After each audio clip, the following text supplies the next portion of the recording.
The Sherlock Holmes Advent Calendar. An Odyssey to Jerusalem. By Sir Arthur Conan Doyle and Nora Godwin. Narrated by Bryan Godwin. Part 21. Underground. Holmes and I left Salah's devastated office, but didn't really know what to do. We informed his colleagues and the Ottoman authorities of his disappearance, but they had more important things to do. They had to maintain control of Jerusalem, so there was no capacity to look for a single official. We probably had to take care of Salah's rescue alone. However, we lacked the starting points a little. In any case, we agreed on one thing. We did not want to inform Miriam and the children about the situation yet, so as not to worry them. Perhaps we should seek support elsewhere, I suggested. In unconventional ways, so to speak. Holmes pulled up his right eyebrow and replied, "What do you have in mind?" "I don't like to say it," I replied, "but the Russians seem to have quite good connections in Palestine. Perhaps it would be advisable to consult Natalie." It was almost a little surprising to me that Holmes immediately agreed. We therefore went to the Armenian Church of Our Lady of Sorrows, which was the place where we also met a priest who sent us again to the crypt. There, we awaited for the arrival of the Russian agent. "Do you think Natalie can help us?" I asked. I had my doubts even though it was my own idea. "Quite likely," Holmes stated, "but you should get into the habit of calling the lady Natalia now." I shook my head and said, "Why?" "Because that's my real name." I suddenly heard Natalie's voice behind me, who was apparently just coming down the steps. As she stood in front of us, she added confidentially, "You, Dr. Watson, are always welcome to call me Natasha. But enough of me, gentlemen. What brings you here?" Holmes got straight to the point. "It seems as if our Palestinian colleague Salah has been kidnapped by the Zealots." Natalia showed no emotion and merely stated, "This is unfortunate, but I can assure you we are not involved in this." "We didn't want to insinuate that," I replied quickly. "Rather, we wanted to ask you for help. In the meantime, you have certainly also gained knowledge about the Zealotic Popular Front." The Russian hesitated, but was willing to cooperate with us after all. "Well, gentlemen, in the sense of functioning unofficial relations with the local authorities, I will support you. The Zealots maintain a secret command base outside the city in Ramallah, about 10 miles northwest of Jerusalem. If your friend is alive and serving as a hostage to the Zealots, he has undoubtedly been taken there." "But how?" I asked in amazement. "The city is sealed off. How could they have left Jerusalem with Salah without having to pass the Ottoman guards at the gates?" Natalia smiled confidently. "The Ottomans may control the streets, squares, and gates," she replied. "But this is a very superficial control. An underground organization moves underground." "What do you mean by that?" I asked. "Quite literally," the Russian agent explained. "There are secret tunnels that lead out of the city. We also maintain one for safety. The entrances are located in the area of the Temple Mount. If you wish, I'll show you a way out of the city." "This will not be necessary," I claimed. "We can pass the gates at any time.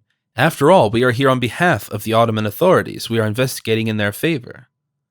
"Make no mistake," Natalia replied. "The Ottomans will not help you, especially not because of an Arab official who has disappeared. It will be better to take one of the underground passages." Holmes nodded, quite unexpectedly for me. "Let's do it this way," he said. "Please show us the underground way out of the city, and then we go to Ramallah."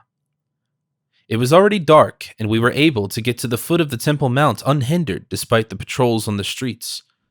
Near the western wall, Natalia led us to an uninhabited commercial building in the small Moroccan district.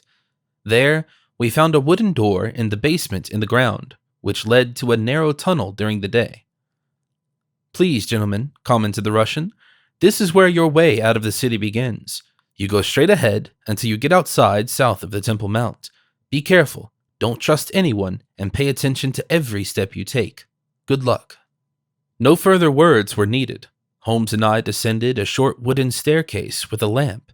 Then we stood in a narrow corridor, whose earthy walls were supported only here and there with a beam. After the hatch of Natalia had been closed behind us, we turned in the only possible direction. Slowly, step by step, we moved forward, with Holmes moving forward and holding the light in his outstretched hand.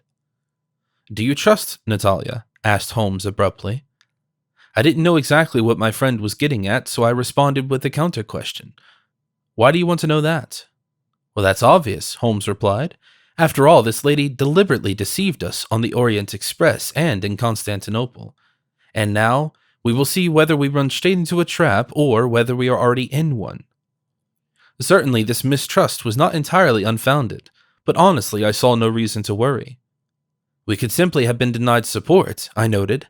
"That would have been much easier and more obvious than misleading us or even trapping us." "Whatever you say," Holmes said. "I sincerely hope that you are armed." "Of course," I confirmed. "I give you backing at all times, and I'm always ready to shoot if it is necessary." "Very reassuring," Holmes attested, "as long as you don't mistakenly aim for my back." "You know that I'm an excellent shooter," I replied, but added provocatively, "just don't run into my firing line." "You know what, Watson?" said Holmes and suddenly stopped. "Go ahead." Only now did I notice that we had apparently reached the exit of the tunnel. In front of us was a makeshift wooden door which probably led outside. When I hesitated to open it, Holmes told me, Go, old friend. You may also draw your pistol." I actually followed his recommendation before slowly pushing the door open with my left hand. There was not much to see due to the darkness, and there was also a bush right in front of the exit, which probably served as a camouflage. I was the first to climb out and pushed past the bush. However, I overlooked a trap. Just above the ground, a tripwire was attached, in which I got caught up with my right foot. I rolled over head first and stumbled several meters down the subsequent slope, which led away from the walls of the Temple Mount. However, the fall was my salvation, because when I came to rest at a distance, I heard an explosion behind me. The wire had apparently activated a slightly delayed booby trap. I immediately pulled myself up and turned around. The bush had caught fire. All sorts of dust had been stirred up around the exit. The door of the secret passage was destroyed. The entrance was buried. "For heaven's sakes, Holmes!" I shouted and ran back to the end of the tunnel. My friend was probably less lucky. The explosive device had probably exploded in its immediate vicinity.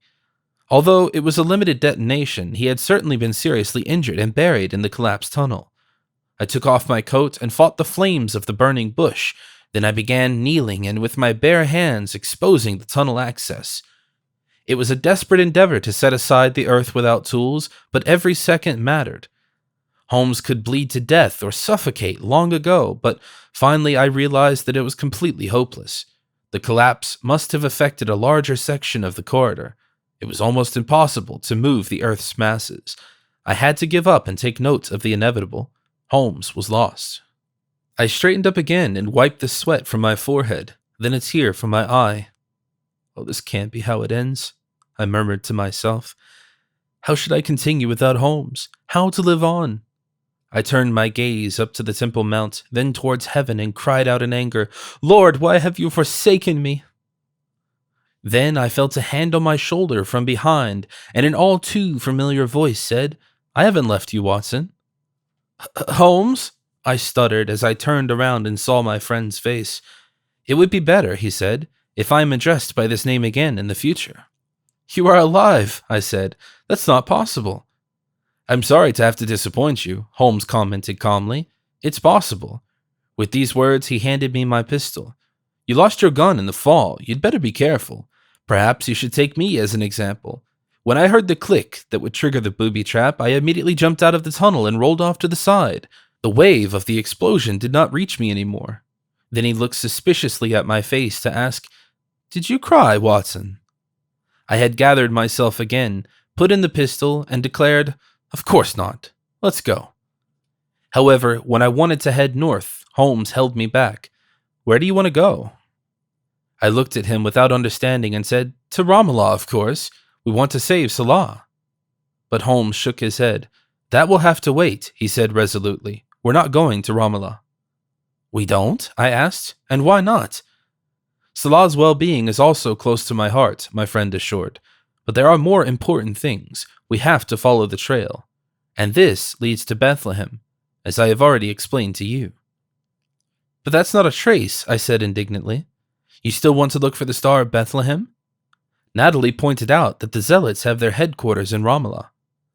Holmes tilted his head slightly and replied, "My dear Watson, who do you want to trust? Me, your old friend and supporter, who also happens to be a successful detective, or the Russian spy who just sent us into a booby trap in cold blood?"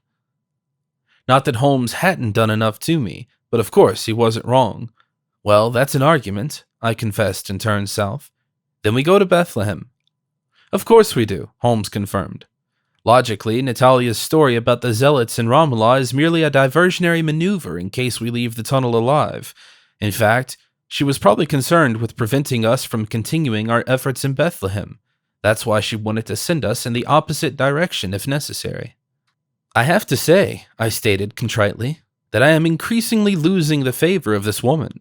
First of all, she is not a French soprano, but a Russian spy, and now it turns out that she's probably allied with the Zealots. Not to mention that she accepted that I would be shredded into 1,000 pieces. I take that personally, and I feel a little resentful. We will have to have a serious conversation with this young lady." Holmes smiled. "That too will have to wait for the time being," he said. "We must now set out immediately. In the next few moments, Ottoman soldiers will arrive here because they have heard the explosion without any doubt and will keep an eye on it. At this point, we should be as far away from the city as possible." We quickly walked away and left the walls of Jerusalem behind. In front of us was a march of about 6 miles that would take us to Bethlehem, the birthplace of Jesus Christ.